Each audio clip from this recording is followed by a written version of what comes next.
Greetings. My name is Dr. Geoffrey Dunn. I will be hosting this session presented by BJS on the topic of surgical palliative care, specifically palliative surgery. I would like to introduce our guest today, Dr. Thomas Miner.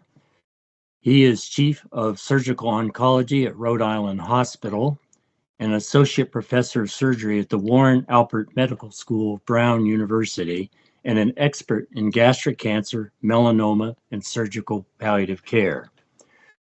My co-host is Dr. Karoline Horisberger. She is currently head of colorectal surgery, Department of General, Visceral, and Transplant Surgery at University Medical Center in Mainz, Germany. She is chair of the Surgical Association for Coloproctology in Germany, and she is the vice chair of the executive committee of the BJS Council. She's a member of the research committee of the European Society of Coloproctology, ESCP. Her clinical interests include Crohn's disease and ulcerative colitis. For full disclosure, I am a retired general and trauma surgeon and retired hospice and palliative care physician. Tom, you were among other pioneers in the evolution of modern surgical palliative care. You came upon the scene very early on as the one person who actually had day-to-day experience and was actually doing research in the area of palliative surgery itself. And what was telling about the width and the depth of your thinking about this was your introduction of the concept of the palliative triangle. And this has been an enduring sort of schematic for our understanding that palliative surgery is more than just a repertoire of operations and interventions. That it's much more than that. Could you explain that? Go into a little more detail about that. Sure. Thanks, Jeff. I've been interested in research in palliative surgery now into 30 years, the majority of my professional life. And it really came from an initial question is, what are we doing? We hear that all the time. And when I started looking at cases specifically in data, I understood there were some really fundamental things missing. And the first was surgical intent. What's our goal of operation? Is it a curative intent? Is it diagnostic intent? And then it came up if we specifically thought about operations for quality of life or symptom control. There was a really distinct group. So it was really looking at operations and thinking very explicitly what our goals of the operation was. And as I was doing that, and this was early in my residency, it came clear to me when I thought specifically what are our intent. I was a much better surgeon thinking about goals. I was better at counseling my patients. I was better about presenting M&Ms if complications happened. So that really initiated for me from a research and also a teaching, because that's a second interest of mine is surgical education of the utility of thinking very specifically and explicitly what the goals of an operation are. And that really helped open a lot of my thinking about surgical palliative care. In the research ways, we developed a methodology to explicitly look at operations and determine if we could really validly think of them as a palliative operation. And that, as we reviewed cases and thought about it, allowed us to, I think, look more specifically at data and get in a position to think about outcomes. Prior to that, the used palliation was really used loosely and imprecisely. Some surgeons would use it to basically say, I did a bad operation, and use it as an excuse kind of to get by. And I think once we made it clear, really with no expectations of outcomes, and look at it, what we thought as we were doing it before we closed. I really think it opened us up to look at data much more precisely. So, how, what were, did you have any formative influences or mentors that sort of direct you to this area, or was this?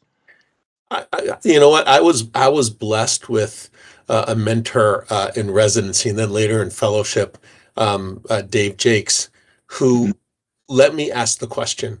And at the time, I can't tell, I can't underemphasize the power of that, having a mentor who let you ask really a fundamental question and then gave support and time, and great conversations, that we could evolve the questions quickly. That was important. Later on, as a fellow, Murray Brennan gave me resources and valued the work we were doing, and that wasn't always the case. But I felt Dr. Brennan got what we were asking and the importance of putting it further.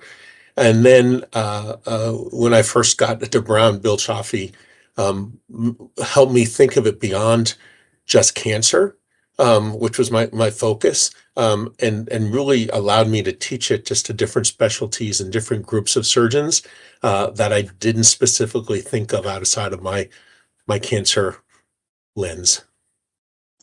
No, one of the things that struck many of us was the adaptability of your ideas and your concepts to the full range of surgery, not just oncology, but vascular surgery, trauma, other areas of surgical interest. You provided a really valuable reboot of the idea of palliative surgery because, as you mentioned, it had pretty much pejorative connotations, and in some cases it was defined histologically. It had nothing to do with symptom control, which now I don't think anyone would disagree with that particular focus. At this point, I'd like to turn the interview over to Dr. Horisberger to find out a little bit more about our research and education questions. Thank you very much. And thanks again for our impressive guest for joining us today. So, Tom, what is your current research focus in palliative surgery? What are you doing right now? Right now, I've been working on trying to look more prospectively at the large databases. Large databases don't include palliative intent. And in my work over the years, palliative intent really is the key factor that all our results are predicated on. So that's been a real barrier. So we've been trying to basically reverse engineer specific palliative operations and codes that from our data suggest are nearly always palliative operations. And we have a couple that we're just finishing up on, but trying to do that so we can start looking at some larger populations, at disparities. I think we know that there's a lot of disparities in application of palliative operations. I think that makes sense if you understand that area, but I want to look more specifically on it. So that's one of the things we're doing right now. I continue to have an interest in how do we teach palliative operation to our residents and fellows. There's tools we use that are specifically helpful. Learning how to break bad news in a systematic and efficient way, I think is always a good start. One of the things I've found, and this has been an emphasis of mine, is making palliative care and surgical palliative care really a core part of general surgery training. And I think we've done that really well over the years. Now I'm trying to incorporate palliative care specialists to differentiate what should be a core part of being a good surgeon and when do we need help, and making that really clear. So we've been working with our palliative care specialty teams and integrating the surgeons and their fellows together so we can be teaching them what we know about the surgical palliative patient, and they can teach us more about advanced palliative care concepts. Yeah. So there are two. There is the research and the education. I'll come to the education a little bit later. First to the research. Because when you implement these data also in large databases, it's also about measurement of outcomes. And how do you think, how do you measure high quality in palliative surgery? How do you do that? That's really, really hard. I think the first is making sure that we're looking at the right patient population. I think that's where the definition of a palliative care, and essentially like any good study, what are your inclusion criteria? And when I review a lot of palliative papers, and I'd say that's probably the main reason I'll have a criticism is that the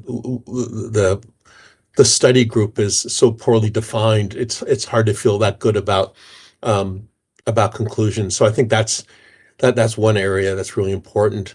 I think that the whole concept of a good palliative operation, that it's tailored to the individual needs of a patient, that inherently makes it very hard to study, because a single operation can have many different selection criteria, and even what we define as success can be different for the goals of operation for each patient.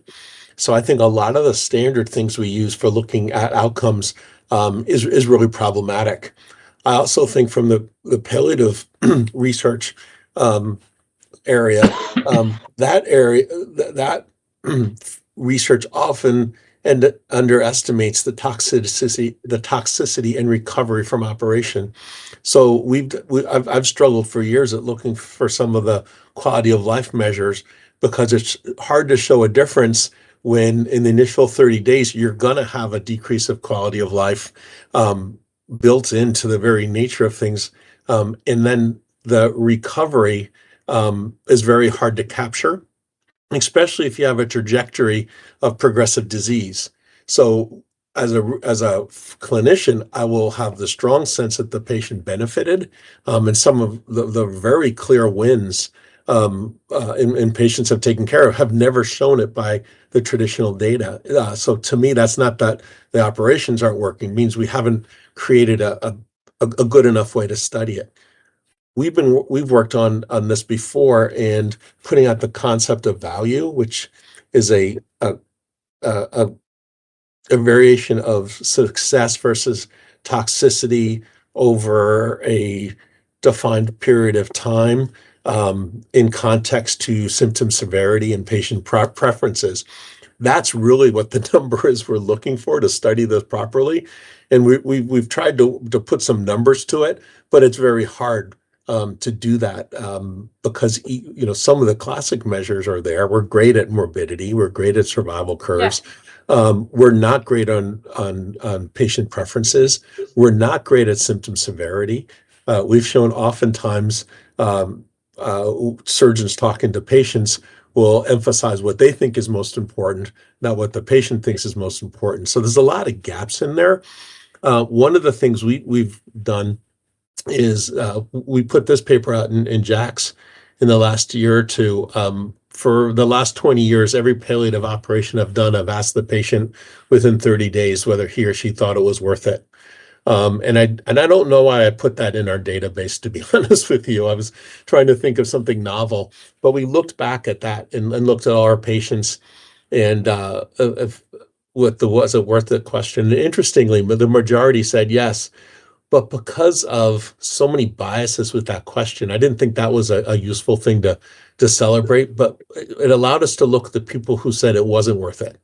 And actually, we found a great area of patients in need. They needed more social support. They needed, often had a second symptom develop that needed addressing. So I thought that was pretty important, that using it, again, a different quality measure, but not looking at it as an affirmative, looking at it from all angles was a good way to get to information. Yeah, because do you know any scalable models of palliative care that could then used to help to identify prospectively patients who would benefit most from palliative care specialist consultation. So you measure before, you scale it, and you can then identify the patients. Do you know any of these models?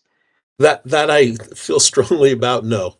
I think right now it's easier for us to say who not to operate on than who to operate on.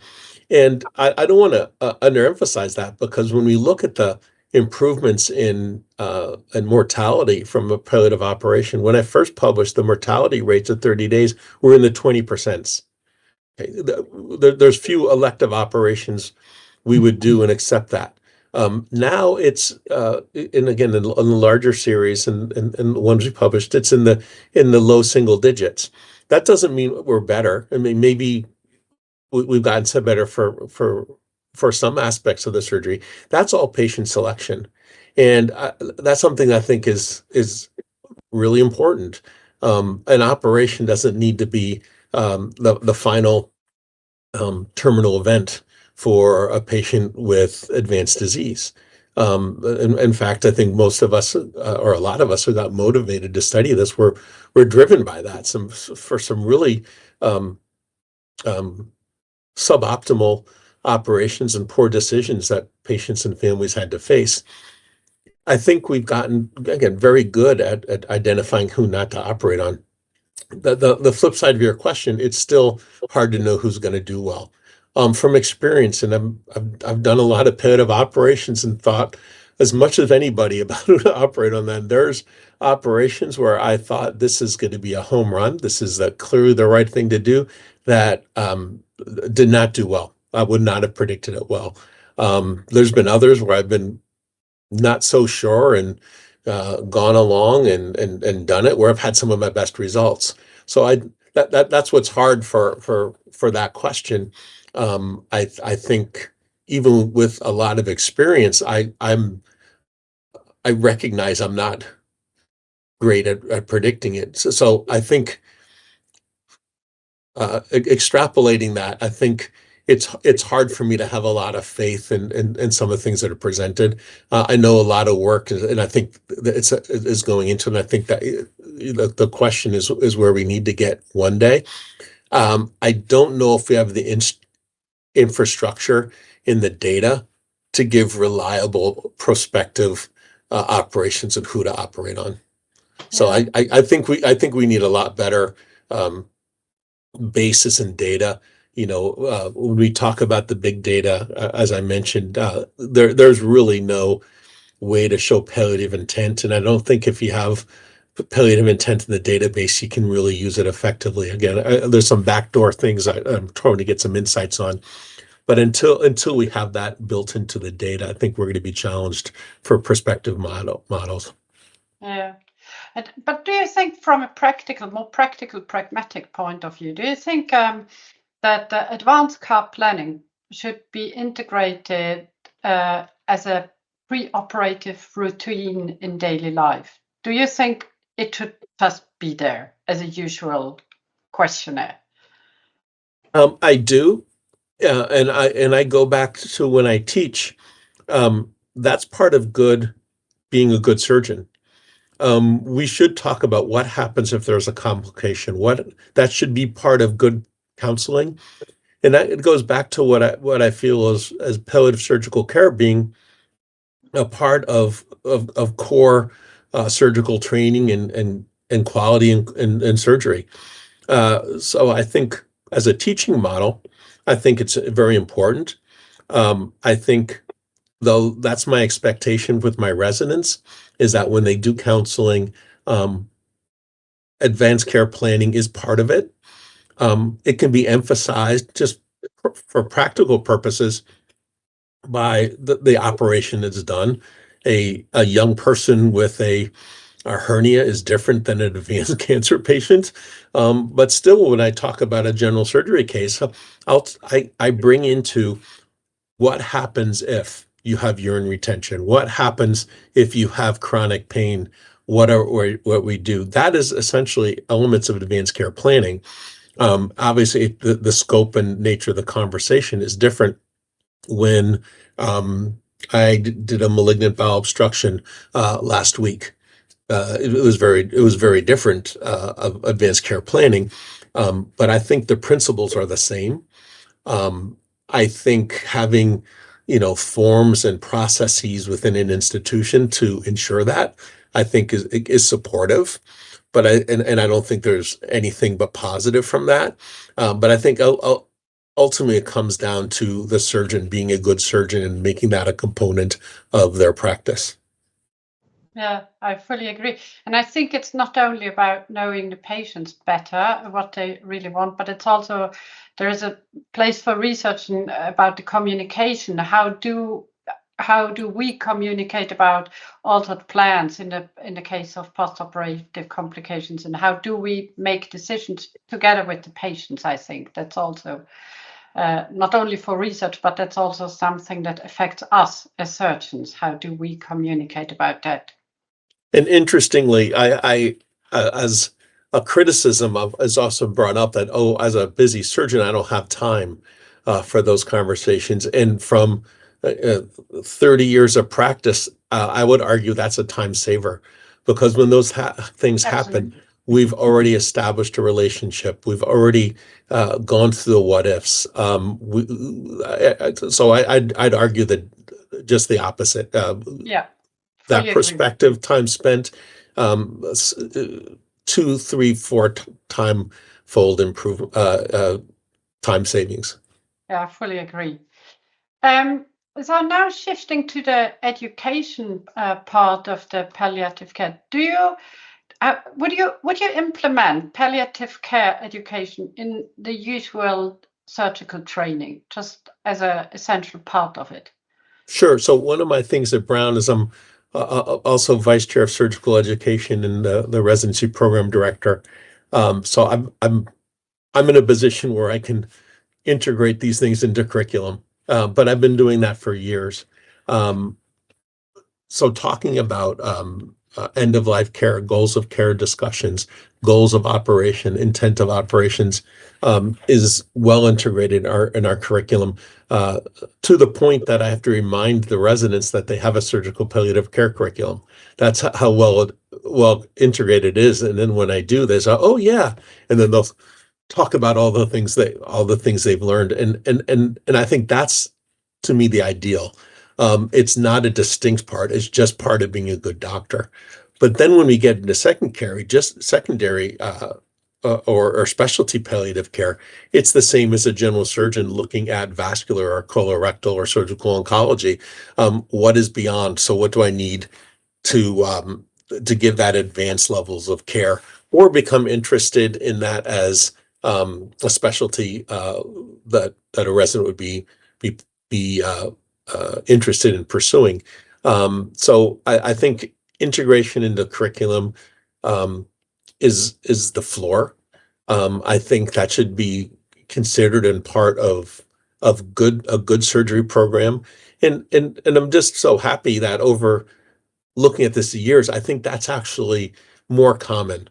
So I think actually the exception is to exclude surgical palliative care in the core curriculum of residency, and that's there. It's just smart. There's questions on the American Board of Surgery exams now. So I think that is such a difference over my time of my professional life.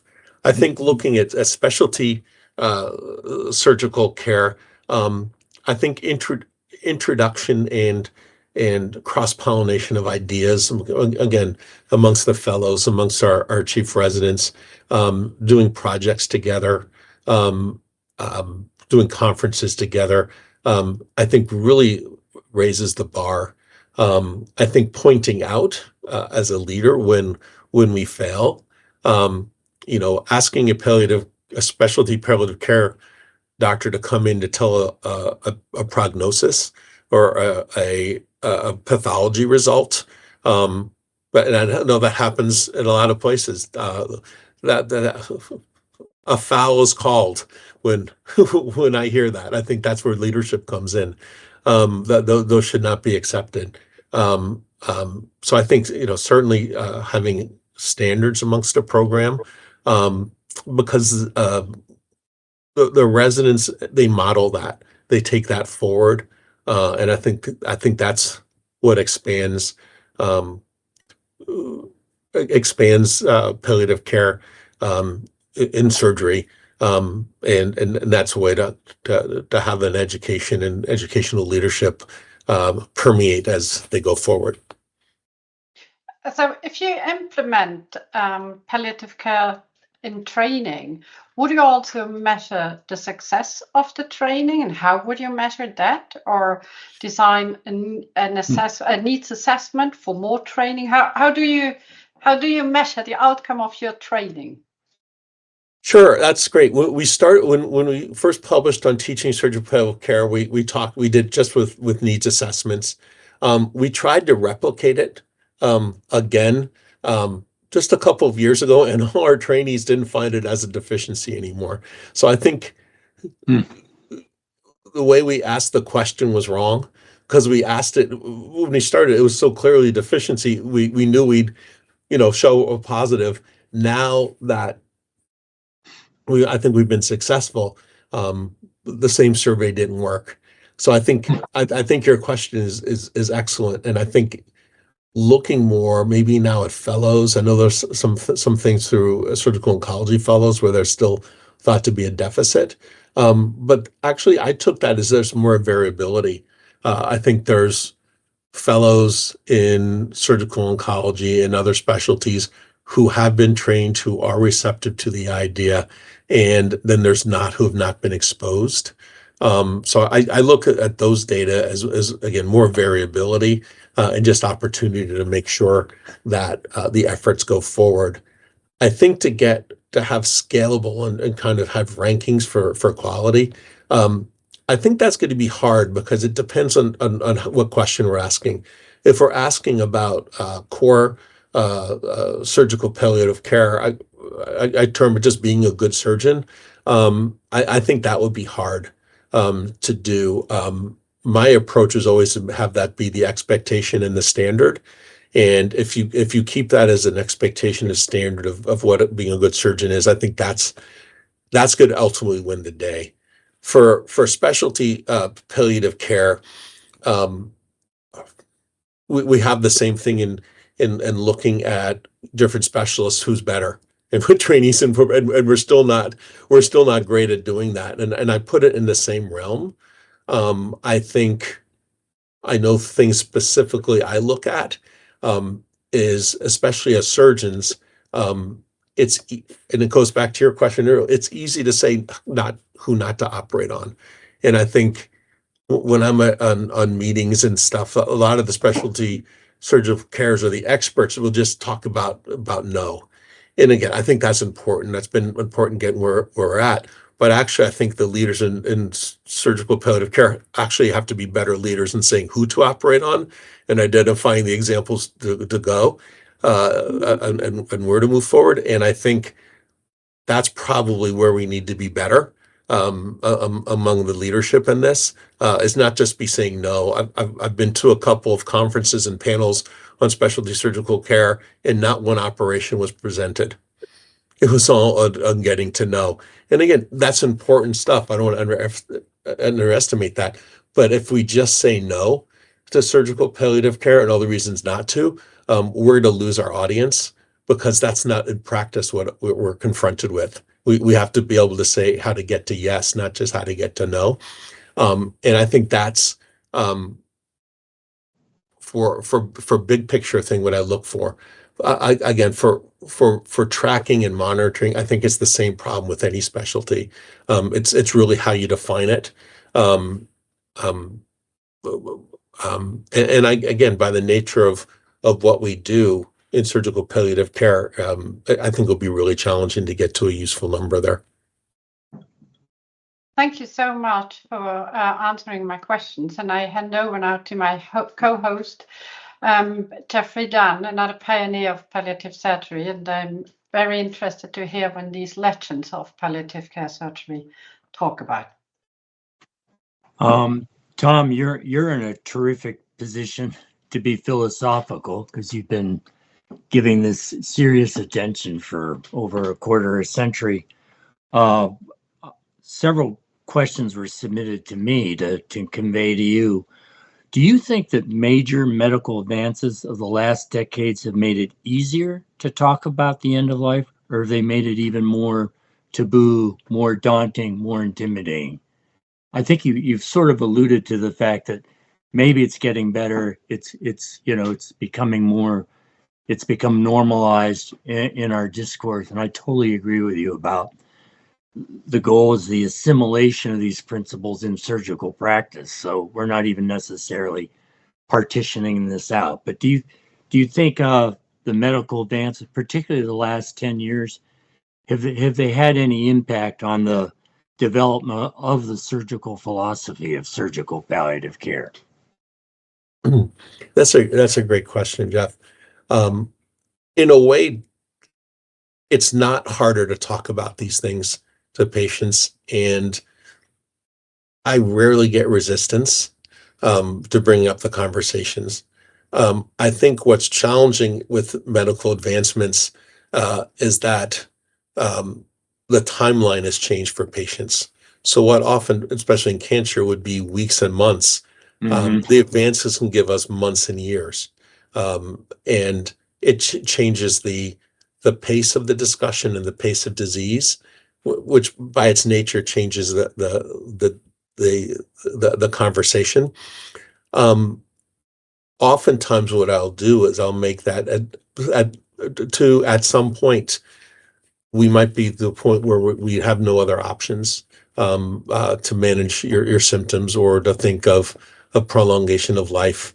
And I'll introduce the kind of things they might experience that will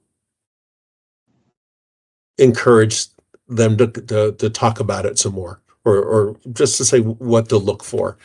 I find that preemptive question is really important because sometimes with the advancements, it's really talked about. Will ablate your tumor.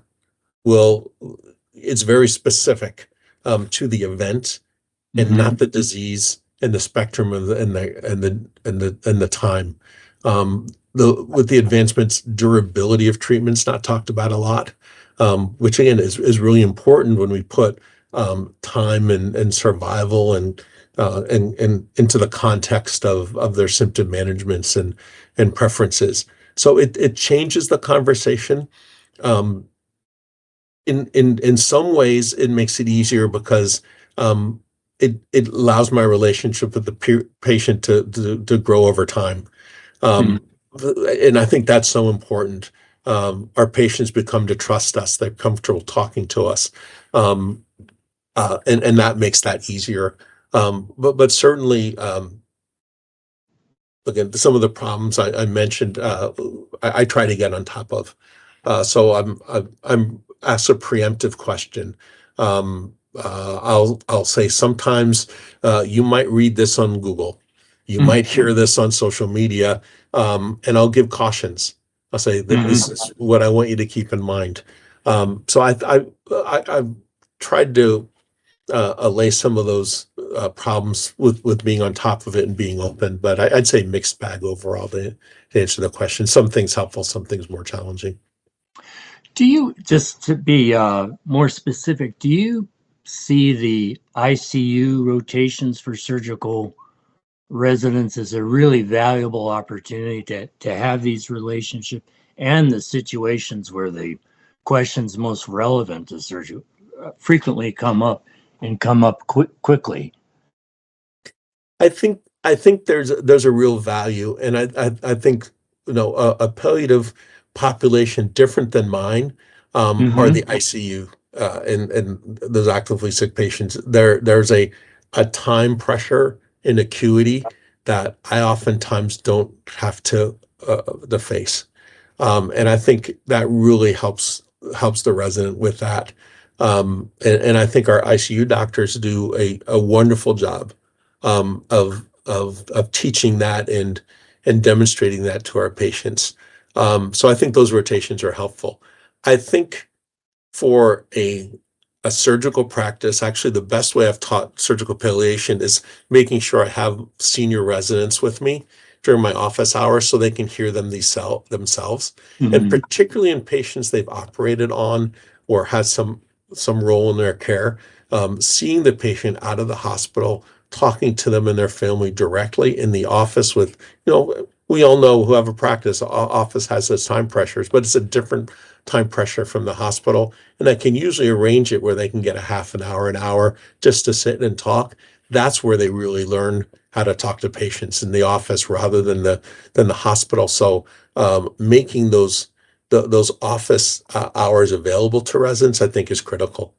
That sounds like really valuable mentoring to me because, just the inclusion in an office setting just personalizes it in so many ways that it's harder to replicate, in a hospital environment. But It is. I found it's not as useful with junior residents. They're no, not ready. yeah, Um, right. I would um, agree. for the last 20 years, part of our chief here is coming to the office with me when they're on the surgical oncology. It's every Friday from 8 to 12. They know they have to be there. It's scheduled into their day. And they're used to it. And I actually think they enjoy it. They like seeing their post-op patients. They like meeting their pre-op patients. And then again, sometimes I'll just say the best way to learn it is to sit and listen. But more often than not, they've met the patients before over time. Sometimes it's somebody they operated on with me as a junior resident. They're seen 2 years later, and they'll hear what's happened to the patients, the experience of their lives, the impact of their disease. They'll be shocked how they did have some recovery. And I think that perspective is so important. So that's something that's in our curriculum that has really, I think, been positive. Boy, that's a home run suggestion, if you ask me. Thank you. If anyone takes anything away from our discussion, I think that is such. I think of having been in that situation. I was lucky. I had a vascular surgeon uh, take me on a house call to a patient where we had quite a history together over, as you can imagine, in a vascular path.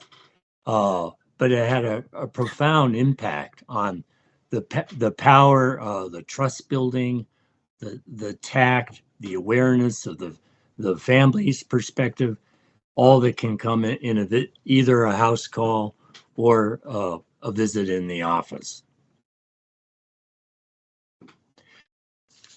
Tom, thank you so much. We were so fortunate to get you on board. Your work and your careers, in my mind, has always been synonymous with palliative surgery. There have been others. We're all in your debt for giving the world of surgery a very fresh and balanced look at a very difficult concept. Thank you very much. And thank you for having me. It's been an honor. Thank you very Thank much you. from my side as well. Thank you. Let's see you. Bye.